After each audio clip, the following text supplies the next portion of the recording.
आज हम ईरान और इजराइल के बीच जो तनाव बढ़ रहा है उस पर एक गहराई से नजर डालेंगे।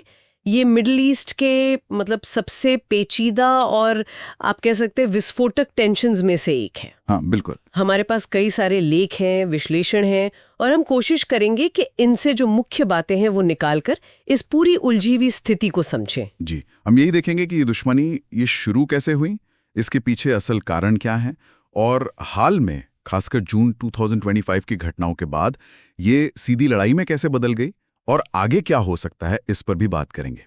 हमारे जो स्रोत हैं वही हमारी इस चर्चा का आधार रहेंगे। तो चलिए शुरू करते हैं और शायद उस बात से शुरू करें जो कई लोग भूल जाते हैं कि हमेशा से ऐसा नहीं था। मतलब 1979 की जो ईरानी क्रांति हुई उससे पहले तो तस्वीर काफी अलग थी, है ना? हाँ बिल्कुल।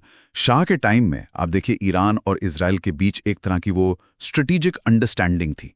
दोनों ही अरब राष्ट्रवाद को एक कॉमन खतरा मानते थे। अच्छा। हाँ, और पर्दे के पीछे काफी सहयोग भी था, जैसे सैन्य मामलों में इंटेलिजेंस शेयरिंग वगैरह। ईरान ने तो उस वक्त इजराइल को मान्यता भी दी हुई थी। लेकिन फिर आया 1979, आयतुल्लाह हुमैनी और इस्लामी क्रांति। उसने तो सब कुछ ही पलट दिया एकदम। जो नई हुकूमत आई ईरान में वो सिर्फ मतलब पॉलिटिकली अलग नहीं थी, उसकी पूरी विचारधारा ही इजराइल के खिलाफ थी। हाँ। उन्होंने इजराइल को साफ तौर पर नाजायज ज़ायोनी इकाई कहा, सारे डिप्लोमेटिक रिश्ते तोड़ दिए और फिलिस्तीनी मुद्दा और इजराइल विरोधी गुटों का समर्थन ये उनकी विदेश नीति का आप कह सकते हैं एक सेंट्रल पिलर बन गया। तो दुश्मनी की जड़ें यहां से गहरी होती हैं। और ये दुश्मनी सिर्फ बयानों तक ही नहीं रुकी, इसके कई मतलब बहुत गहरे और उलझे हुए कारण हैं।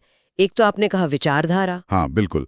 ईरान के लिए ये फिलिस्तीनी जमीन पर अवैध कब्जे के खिलाफ एक प्रतिरोध का मामला है। रेजिस्टेंस। इजराइल ईरान को अपने वजूद के लिए खतरा मानता है, खासकर ईरान के परमाणु कार्यक्रम की वजह से और जो वो प्रॉक्सी गुटों को सपोर्ट करता है जैसे हिजबुल्लाह, हमास। हाँ, ये परमाणु कार्यक्रम ये शायद सबसे बड़ा टेंशन पॉइंट है ना? इजराइल को हमेशा ये डर लगा रहता है कि अगर ईरान ने एटम बम बना लिया तो ये उसके लिए मतलब एक भयानक खतरा होगा। बिल्कुल।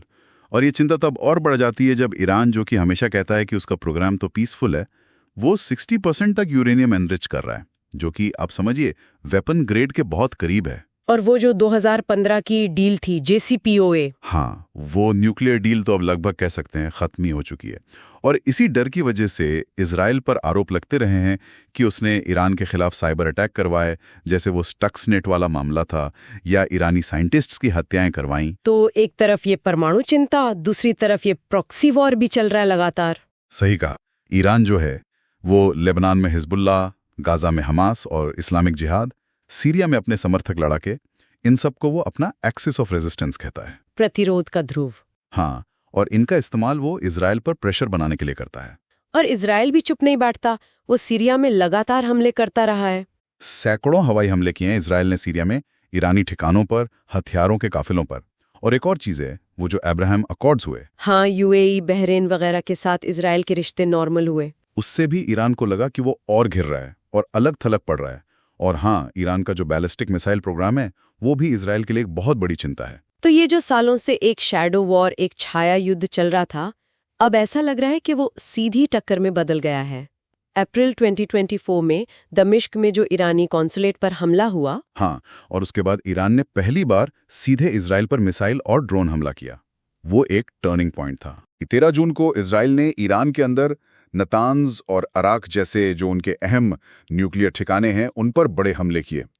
खबरें आई कि कई सीनियर ईरानी मिलिट्री कमांडर भी मारे गए उसमें। ईरान ने भी फिर जाहिर है जवाबी कार्रवाई की, मिसाइलों से, ड्रोन से। और फिर जो हुआ 22 जून को, वो शायद सबसे ज्यादा चिंताजनक था, अमेरिका का सीधा दखल। हाँ, अमेरिकी सेना ने ईरान के 3 न्यूक्लियर साइट्स फोर्डो, इस्फहान और नतांज पर हमला किया। ये पहली बात था कि अमेरिका सीधे तौर पर इस तरह ईरान के अंदर घुसा। इसने कॉन्फ्लिक्ट को एक बिल्कुल नए और बहुत ही खतरनाक लेवल पर पहुंचा दिया है। और जाहिर है इन सब हमलों में नुकसान भी काफी हुआ होगा। हाँ, दोनों तरफ से खबरें हैं, सैकड़ों मौतें हुई हैं, हजारों लोग घायल हुए हैं। ईरान में खास तौर से सिविलियन कैजुअलिटीज की भी रिपोर्ट्स हैं। IAEA, जो इंटरनेशनल एटॉमिक एनर्जी एजेंसी है, जी, उसने भी चेतावनी दी है कि न्यूक्लियर रिएक्टर्स पर, जैसे बुशर प्लांट है, अगर हमला होता है तो उसके नतीजे बहुत भयानक हो सकते हैं। इस पूरे मामले में जो बड़ी ताकतें हैं दुनिया की, उनका रोल भी अब बदलता दिख रहा है। अमेरिका तो हमेशा से इजराइल का सहयोगी रहा है, पर अब उसका ये सीधा मिलिट्री एक्शन, ये एक बड़ा शिफ्ट है। बिल्कुल। और दूसरी तरफ रूस और चीन है जो ईरान को डिप्लोमेटिक सपोर्ट दे रहे हैं, कुछ हद तक इकोनॉमिक सपोर्ट भी। और एक दिलचस्प बात यह भी है कि कुछ खाड़ी के अरब देश जैसे सऊदी अरब, यूएई, जो पहले फिलिस्तीन मुद्दे पर शायद ज्यादा एकजुट दिखते थे, अब ईरान के बढ़ते असर के खिलाफ कहीं ना कहीं वो इजराइल के साथ खड़े नजर आ रहे हैं। तो अब आगे क्या? क्या ये एक बड़े पूरे रीजन में फैलने वाले युद्ध की आहट है? देखिए, ये डर तो सबसे बड़ा है। अगर हिजबुल्लाह जैसा कोई पावरफुल प्रॉक्सी पूरी तरह से इसमें कूद पड़ता है या ईरान और इजराइल के बीच सीधी लड़ाई और बढ़ती है, तो नतीजे वाकई विनाशकारी हो सकते हैं। लेकिन ज्यादा संभावना शायद ये है कि हम एक तरह की ग्रे जोन लड़ाई में रहेंगे। मतलब साइबर अटैक चलते रहेंगे, प्रॉक्सी वॉरफेयर चलता रहेगा और कभी-कभी इस तरह के सीधे हमले भी होंगे। एक अनिश्चितता बनी रहेगी। क्या कूटनीति की, डिप्लोमेसी की कोई गुंजाइश नजर आती है? कोई नई न्यूक्लियर डील या तनाव कम करने का कोई रास्ता?